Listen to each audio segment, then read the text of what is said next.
ډېره زیاته مبارکي ورته ورکوم په دواړو کتابونو باندې. د مفتي صاحب انتهایي د زړه د تله زه مننه کومه چې دا یې نه یوازې په صابر صاحب د رڼا په ملګرو بلکې په ټول پښتون قام باندې یو لحاظ او احسان دی چې د مفتي صاحب په زړه کې کومه لویه مینه ده. ما ته یو خبر رایاده شوه، دا شعرونه خو ټول وایي، موږ به پکې خبرې هم کوو د صابر صاحب په اجازت باندې، د شپون صاحب په اجازت. وایي چې یو پیره څه غله یو ځای ته تله نو غلا یې کوله. هلته چې تلي دي نو داسې د تنور په غاړه باندې پیشو پروت دی. نو د یو غل دی بل ته ویلي چې هلکه سپی دی، دا شی ډېر غټ دی. بل ورته وایي نه نه یار دا ماته پیشو ښکاري. دوی خپلو کې ګډوډ شوي دي چې دا څنګه چل دی اوس، دا خو ډېر غټ هم دی، سپی خو لکه داسې نه یو. یو ورته ویلي چې ته یو ګټه ووله، که دا سپی خو غب وکړي او پیشو جوسي به بهرحال دی چې ورته یو ګټې ویشتې ده نو هغه ځان نه غیري څنډول دي او راون شوی دی هغه پیشو. دی بل خلک ته ویلي دي چې د دوی پیشو داسې دی نو سپی به یې څنګه وي. دویم چې دا مخکتنه داسې ده نو چې دا لا غټه مخکتنه هغه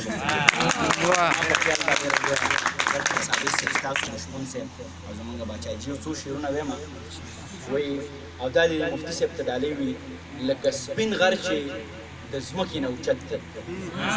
عباسه لکه سپین غر چې د ځمکې نه اوچت دی په پښتون فطرت کې دومره شرافت دی. لکه سپین غر چې د ځمکې نه اوچت دی په پښتون فطرت کې دومره شرافت دی او د انکار د جرأت هم بلها مزوي. د انکار د جرأت هم بلها مزوي، مسلسل اقرار والله چې اذیت دی.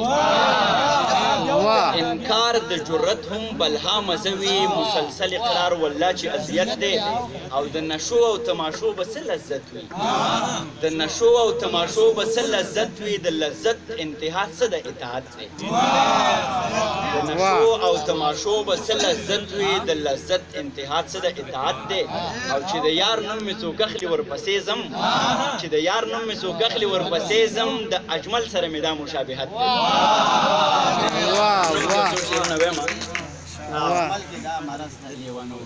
څو شعرونه عباس جانه تاسو ټولو ته ډالۍ وي. خپله معصومه تنهایی میں سمعو منزلہ، خپلا معصومہ تنہائی میں سمعو منزلہ، دیو بے لوزا جدائی میں سمعو منزلہ، دیو بے لوزا جدائی میں سمعو منزلہ. واہ. جلال آباد کی د بابا په څلیو جړېدم،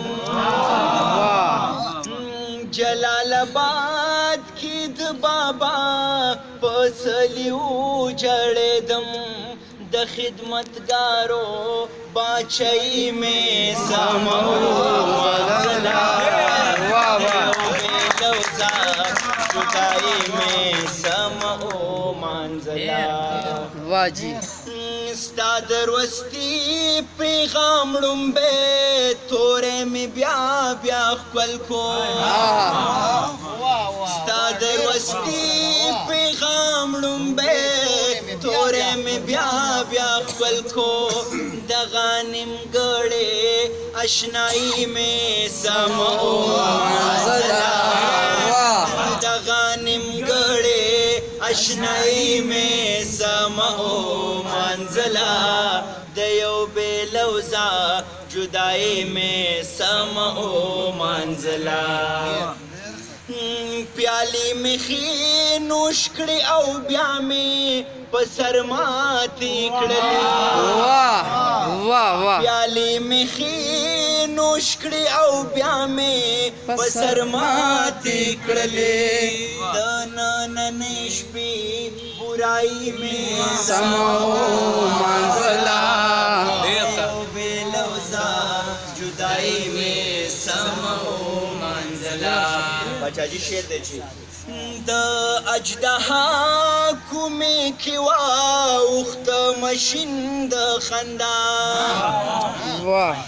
د اجدها کومې کې واوښته مشین د خندا، د ژوند د خیره رڼایي مې سمعو منزلہ، د یو بې لوزا جدائی میں سمو منزلا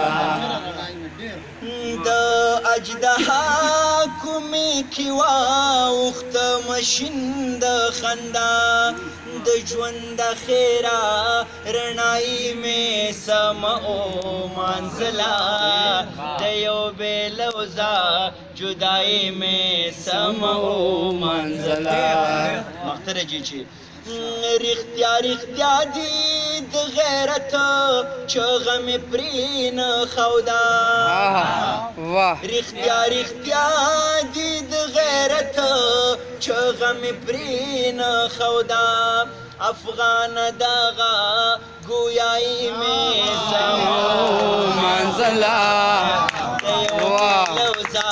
خدای مې سمه ومنځله خپله معصومه تنهایي مې سمه ومنځله د یو بېلوزه جدایي مې سمه ومنځله ډېره مننه